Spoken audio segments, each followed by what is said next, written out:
Hello students, welcome to maths by Puja.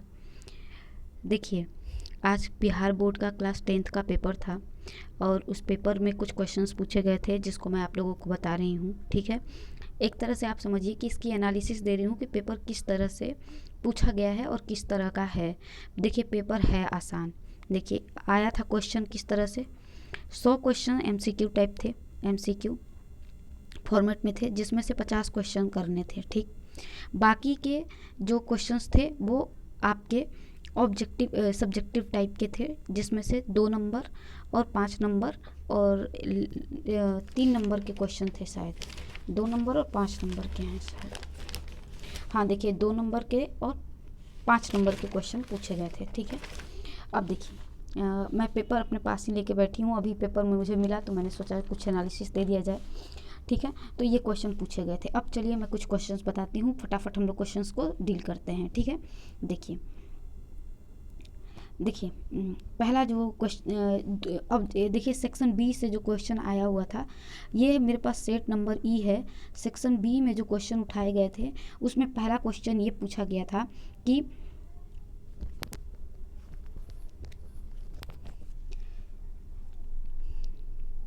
Z² -2Z -8, इसका आपसे पूछा गया था कि इसके आपके जीरोज़ क्या होंगे, या और हिंदी में आप कह लीजिए शून्य क्या होंगे।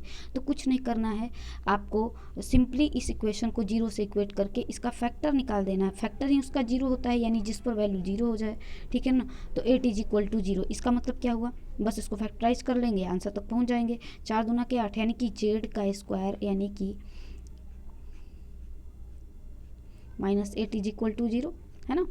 और आप यहाँ से निकाल लीजिए, तो Z² Z × Z-4, और ये +2 कॉमन आप निकाल देंगे तो हो जाएगा Z-4 = 0। तो एक हो जाएगा Z-2, और एक हो जाएगा आपका Z-4 = 0। ठीक है,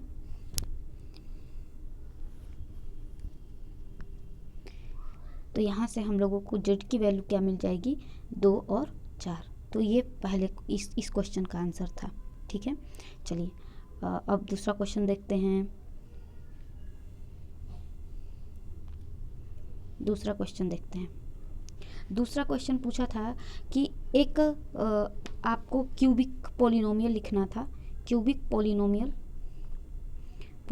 लिखना था, जिसके जो जीरोस थे वो दिया हुआ था -3, -1 और -2, ये दिया हुआ था इस क्वेश्चन में। ठीक है, तो देखिए क्यूबिक पोलिनोमियल लिखने का फॉर्मेट ये होता है x³। इसका फॉर्मूला होता है x³ -xy, मतलब alpha plus beta plus gamma into x²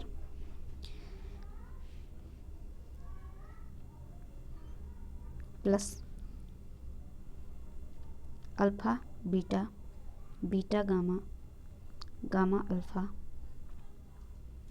into x minus alpha beta gamma is equal, ठीक है, ये = 0, या जो भी करना चाहे कर लें। तो ये हो जाएगा x³। अब यहाँ पर आप जब पुट करेंगे ना तो ये तो 0 हो जाएगा। ठीक है, तो यहाँ पर आपको अल्फ़ा इंटू बीटा, यानी ये कितना हो जाएगा, अल्फ़ा बीटा कितना हो जाएगा, 3 माइनस प्लस का plus beta gamma, pen change कर लेते हैं। बीटा गामा अगर करना है तो बीटा गामा कितना हो जाएगा, +2 है ना, और गामा और अल्फ़ा जोड़ करना है तो कितना हो जाएगा, +6 हो जाएगा। अच्छा, ये प्लस में दिया हुआ है। ठीक है, ये प्लस में दिया हुआ था। तो यहाँ से आप इस फॉर्मूले पर अगर आप पुट करेंगे ना, देखिए मैं अभी बता देती हूँ आपको।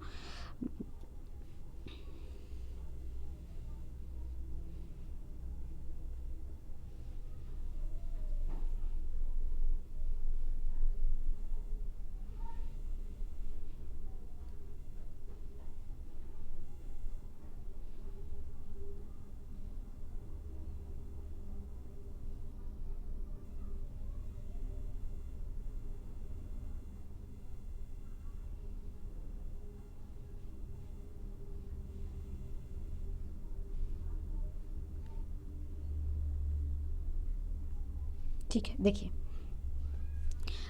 3 -1 और -2 से पोलिनोमियल लिखना है। तो फॉर्मेट क्या होता है हम बता दिए आपको। तो एक्स क्यू ये हो जाएगा, और अगर जब इसको आप x alpha plus beta plus gamma करेंगे तो ये तो पूरा जीरो हो जाएगा ना, -3 और -3 तो जीरो हो जाएगा, यानी कि ये तो हो गया हमारा क्यूब की जगह पर कुछ नहीं आएगा। ठीक है, alpha into beta, alpha into beta कितना हो जाएगा -3। देखिए इसका जो आपका इक्वेशन आएगा ना, कुछ एक्स क्यू, मैं बता देती हूँ, मैंने आपको इसका इक्वेशन निकाला हुआ है।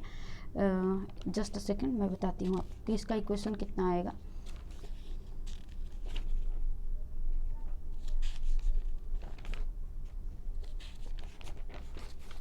देखिए इसका इक्वेशन मैंने निकाला था तो आ रहा था एक्स क्यू माइनस, आप मिला लीजिएगा 7x प्लस 6, ये आएगा इसका इक्वेशन। ठीक है ना, तो आप इसे मिला लीजिएगा। बस उस फॉर्मेट पर जो मैंने इससे पहले लिखा था उसको एक बार देख लीजिएगा। टाइम मेरे पास कम है इसलिए मैं इसको शॉर्ट में ही हल कर रही हूँ। ठीक है, आपको आंसर बताना मेरा मेन मोटिव है। इसको क्लास में एक्सप्लेन किया जाएगा। ठीक है, अब देखिए, चलिए अगला क्वेश्चन देखते हैं हम लोग।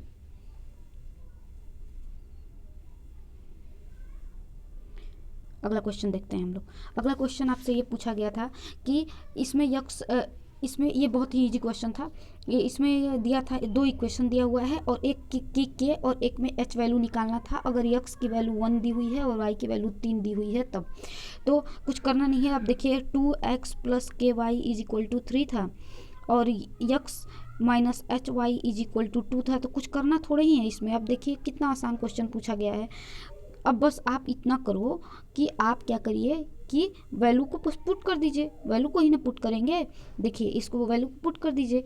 अगर यक्स की वैल्यू आपके पास क्या है 1 है तो यहाँ 1 पुट करेंगे। अगर यहाँ 1 पुट करेंगे तो आपको क्या मिलेगा 2, और यहाँ अगर y की वैल्यू 3 के पुट करेंगे तो क्या हो, 3 के हो जाएगा और इज इक्वल टू 3, यानी यहाँ से k की वैल्यू क्या निकल जाएगी, ये 2 जाके उधर घटेगा, हो जाएगा 1/3। तो k की वैल्यू 1/3 और x की वैल्यू कितनी आ गई आपकी, ये 1 और ये आ गया 3 is equal to into H is equal to 2। तो ये हो जाएगा बच्चे एच की वैल्यू -1/3। तो ये आंसर आ रहा था आपका। ये जो भी क्वेश्चन था आप अपने सेट में देख लेंगे।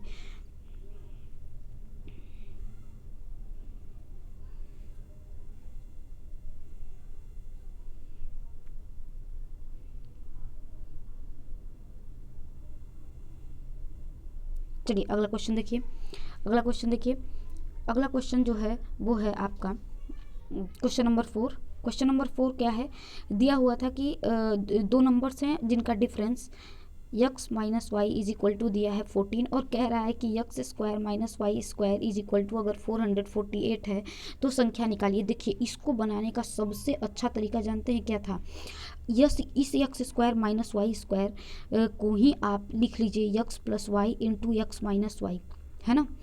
और आपको एक की तो वैल्यू पता ही है यक्स माइनस वाई की, तो यक्स माइनस वाई की वैल्यू अगर आपको पता है तो आप यक्स प्लस वाई ईजिली निकाल सकते थे। 448 में डिवाइड कर दीजिए 14 को, ठीक है ना। तो अगर आप डिवाइड करेंगे तो हमें लग रहा है यहाँ से ये 32 टाइम्स में कट जाएगा, है ना। देख लेते हैं, एक बार चेक कर लेते हैं 7 से।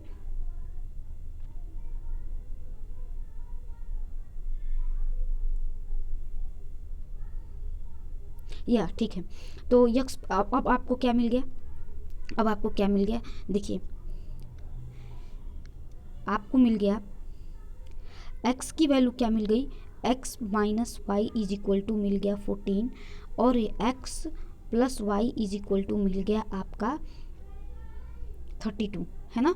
अब सॉल्व कर दीजिए, सॉल्व कर देंगे तो आपको आंसर मिल जाएगा। 2x की वैल्यू आपको मिल जाएगी क्या बच्चे, 4 2 6 और 3 और 1 4 46, यानी x की वैल्यू 23। तो y की वैल्यू आप निकालेंगे तो आएगा 37, ठीक है। और देखिए दोनों का डिफरेंस 14 आ रहा है कि नहीं आ रहा है, तो यही आंसर था, ठीक है। ये हो गया आपका क्वेश्चन नंबर जो भी पूछा हुआ था, ठीक है। नेक्स्ट क्वेश्चन करते हैं। अगला क्वेश्चन,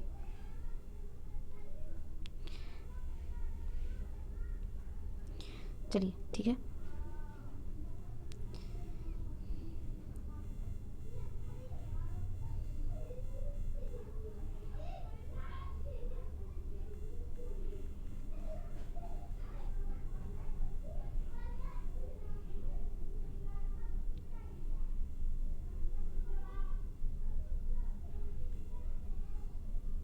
चलिए अब देखिए क्वेश्चन नंबर आपका अगला क्वेश्चन क्या है। अगला क्वेश्चन ये दिया हुआ है क्वेश्चन नंबर 5। क्वेश्चन नंबर 5 में क्या दिया हुआ है कि ये दिया हुआ था कि 4x² -12x+9 is equal to अगर 0 हो तो इसके क्या करने हैं, आपको फैक्टराइजेशन मेथड से इसके रूट्स निकालने थे। तो बहुत ही आसान था, कुछ करने की ज़रूरत नहीं थी। 9 4 जा कितना होता है 36, और 36 का आपको फैक्टर ढूंढना है कि 12 मिले तो आपको तो पता ही है 4x² छछा ये 6 जा होता है ना, तो ये हो जाएगा 6x - 6x+9। और यहाँ से जब आप निकालेंगे तो आएगा 2 कॉमन निकाल दीजिए, 2x कॉमन निकाल दीजिए तो ये आ जाएगा x - 3 है ना। और यहाँ से अगर आप 3 कॉमन निकाल देंगे तो नहीं, देखिए यहाँ पर 2 आएगा, ठीक है ना, और यहाँ भी 2 आएगा -3।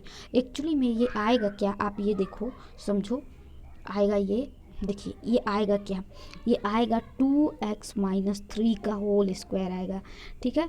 तो यहाँ से अगर आप वैल्यू निकालेंगे तो x की वैल्यू आ जाएगी 3/2। यही आंसर था इसका। अगला क्वेश्चन देखिए, क्वेश्चन नंबर 6। क्वेश्चन नंबर 6 देखेंगे। क्वेश्चन नंबर 6 जो था वो था कि दो लगातार धनात्मक पूर्णांक ज्ञात करना था, जिसमें आपको उनके वर्गों का योगफल यानी कि x² + y² का योगफल आपको 365 दिया हुआ था। 365 दिया हुआ था अगर ये दोनों क्रमागत हो तब, यानी कि अगर पहले को x मान रहे हो तो दूसरे को आपको मानना पड़ेगा x+1 का होल स्क्वायर। अच्छा, अब इसका देखिए हम आपको बता देते हैं सीधे आंसर 13 और 14, ठीक है ना। 13 का स्क्वायर हो जाता है बच्चे 169 और 14 का स्क्वायर हो जाता है आपका 196। जब जोड़ेंगे तो 365 आएगा, तो वो क्रमागत संख्या क्या होगी 13 और 14 होगी। तो इसका आंसर ये था, ठीक है। अगला क्वेश्चन देखिए, अगला क्वेश्चन देखिए, अगला क्वेश्चन था, देखिए ये क्वेश्चन थोड़ा सा अच्छा है, मुझे लग रहा है कि थोड़ा सा बच्चों को दिक्कत हुआ होगा। सिमिलैरिटी से क्वेश्चन पूछा गया था।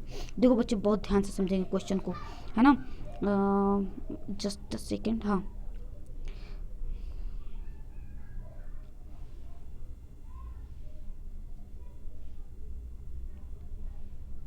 अच्छा अच्छा अच्छा, देखिए चलिए समझिए इधर आप बात को, देखिए इधर, देखिए क्या क्वेश्चन पूछा था।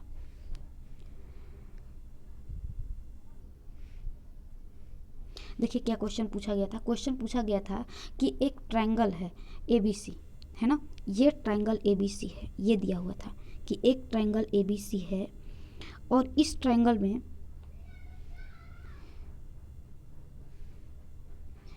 ओहो,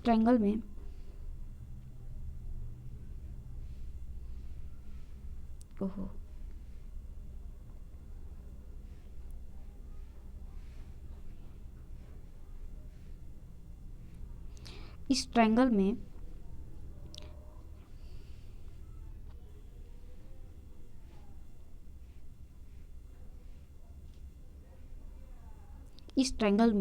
यहाँ पर देखिए इस ट्रायंगल में क्या दिया हुआ था कि इस ट्रायंगल में